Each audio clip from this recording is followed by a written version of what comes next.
Le ministère des Eaux et Forêts a initié un atelier de formation en vue de permettre aux acteurs du domaine de la pisciculture, notamment les producteurs d'alevins, d'améliorer leurs techniques d'exploitation dans le cadre de leurs activités. Une initiative salutaire qui permettra à ces derniers d'accroître leur rendement et de se soustraire progressivement à toute forme de dépendance. Revenant sur les objectifs de cette formation, la directrice générale de la pêche a par ailleurs souligné son apport. Elle apporte un plus, surtout aux producteurs, tout simplement parce qu'ils vont être à même de produire des alevins pour d'autres personnes qui voudront se lancer dans la pisciculture.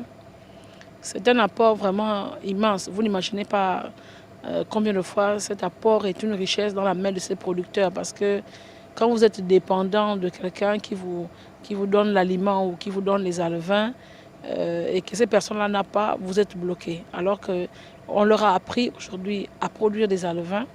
On leur a appris aussi à faire le grossissement de ces alevins-là. Donc ce sont des producteurs, on va dire, complets. Rappelons tout de même que la pisciculture est un domaine de l'aquaculture axé sur l'élevage des poissons en eau douce. Un secteur qui gagnera à s'intensifier dans les prochains jours grâce à cette formation qui permet aujourd'hui à ces nombreux producteurs de renforcer leurs capacités en matière d'élevage d'alevins. Ils sont nombreux à avoir bénéficié de l'atelier de formation initié par le ministère des Eaux et Forêts. Une formation au cours de laquelle les éleveurs des temps de poissons d'eau douce ont pu acquérir suffisamment de savoir et de savoir-faire permettant de parfaire leur expérience dans le domaine de la pisciculture. Se déclinant à travers un double aspect à la fois théorique et pratique, cette formation a, de par son contenu, largement édifié ses participants sur les techniques et outils de travail utilisés dans ce secteur d'activité. En témoigne la satisfaction de ces derniers au sortir de ce processus d'apprentissage. Ça m'a permis d'améliorer ma ferme. Parce qu'au départ, j'avais des fuites dans les arrivées d'eau. Et là, ça m'a permis de pouvoir mieux contenir mon eau. J'ai fait des travaux dans ma ferme.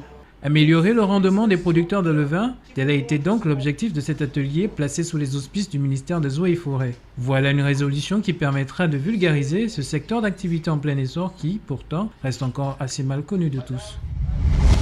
L'opération d'enrôlement des populations en vue de l'établissement d'un fichier électoral fiable qui a démarré le 30 juillet dernier a été prorogée d'une semaine, une nouvelle qui réjouit les retardataires dans la mesure où ces derniers vont encore disposer de 7 jours pour espérer se faire enrôler. Seulement, au sein de bon nombre de bureaux d'enrôlement de Libreville et environ, certaines populations dénoncent une volonté des agents enrôleurs de faire du favoritisme aux grandes dames des autres citoyens qui passent pour plusieurs des journées entières sans être reçus. Quand on arrive dans la salle, ce sont les parents qui sont enfin enrôlés. Est-ce que c'est pour eux ou bien c'est pour l'État? On ne comprend pas. Soit on s'enroule, soit c'est pour eux.